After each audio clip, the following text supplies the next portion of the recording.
Wake up your senses. Until you run out of water, you have no idea just how precious and valuable water is to life. When that water disappears, that's when you will know. When your pipes break, you're all of a sudden unable to shower, use the bathroom, drink water, or prepare food, so immediately you experience the suffering of hell.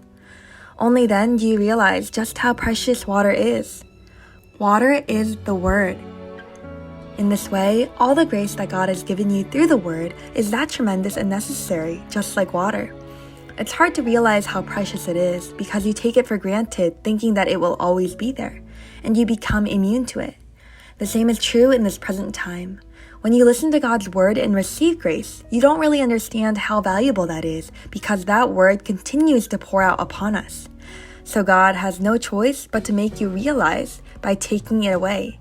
Because once it disappears, then you will know how valuable it is. However, you shouldn't come to know the value only after you've fallen down the cliff. Realize before that.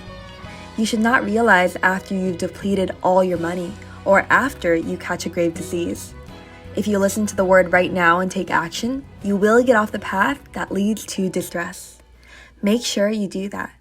Come to your senses or else you'll run into serious trouble.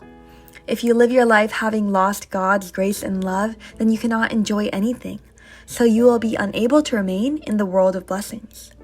Ultimately, you will end up leaving the domain of happiness and blessings on your own.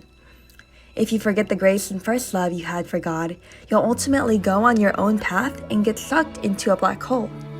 In the ocean and in the universe too, there are physical black holes, and there are also spiritual black holes in faith. It's there that people become inextricably pulled into the domain of death. Even when Job in the Bible lost everything, he did not lose God. Even though he lost all his material wealth, he did not lose the Lord. And because he did not lose God, God replenished everything later on.